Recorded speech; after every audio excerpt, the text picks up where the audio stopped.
and his wife would be reunited. If my father caught him doing so, then he would beat him. Luckily for Edmund, my father was away more than he was at home. Our nearest neighbours were my uncle's family. Snorri Longfingers was my father's younger brother. His wife, Gita, was Norse. She was a Volva, and they had 2 children, Helge and Siggy.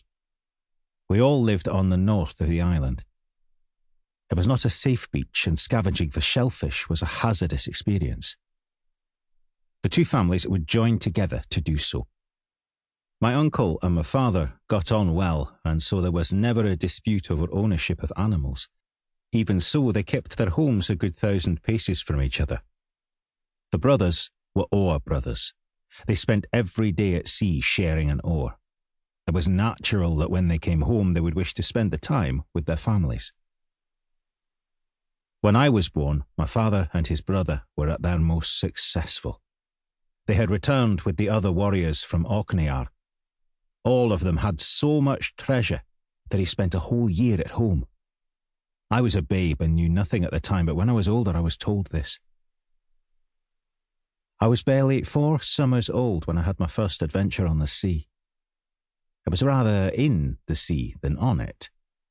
My brother, Arne, and I had been sent by my mother to collect shellfish. Although dangerous, it was how Viking boys learned to face and overcome adversity. I soon bored of it, especially when I found a broken piece of wood in the rock pool. It was from a ship. The waters to the north and west of us were empty. Ships sailed there, but in the winter there was ice, which took many ships. We were used to finding wood, but this one was slightly different. It looked to be from the keel of a ship. It had been in the water a long time. I turned it over in the water and saw something carved upon it. It was a name written in runes. Begig. I did not know the name, but I felt a shiver down my spine. This was the name of the man who had built the ship. My father longed for a ship. We had the keel of one, the snekke we were building, on the beach, but it was a skeleton only. A snekke was the smallest warship our people used.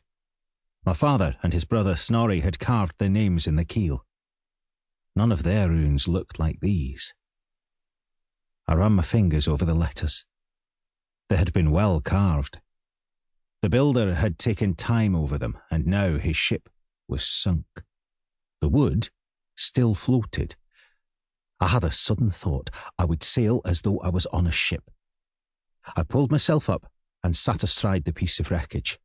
In those days I was small. It was later that I grew.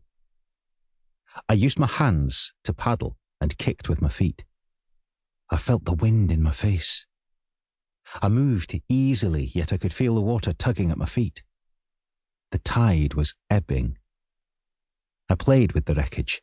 I used my hands and feet to turn it. I let the tide pull me out, and then the wind push me back. I was not afraid of the sea. Arne and I could swim.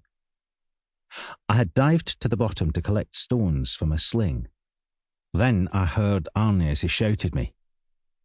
His words made me start, and a wave, or perhaps the Norns, threw me into the water. I did not panic. The beach was just 30 paces from me. As I broke the surface, I saw the wood drifting out to sea. I was heading west, beyond the seas sailed by men. I was going towards the unknown. Arne's voice called me back. Reluctantly, I swam. The wood had been sent for a reason. The threads of the shipbuilder and of me had touched, and now they were joined.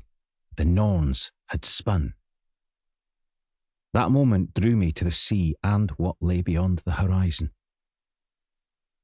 My father spent his time ashore making a better shield and building a snekke. He did not farm. A snekke was a mixture of a drekar and a nar. It was as long as a nar, but narrower, and could not accommodate as much cargo. It was like a drekar, fast, and used oars. Unlike a drekar, it did not have a high prow. If a snekke met a drekar,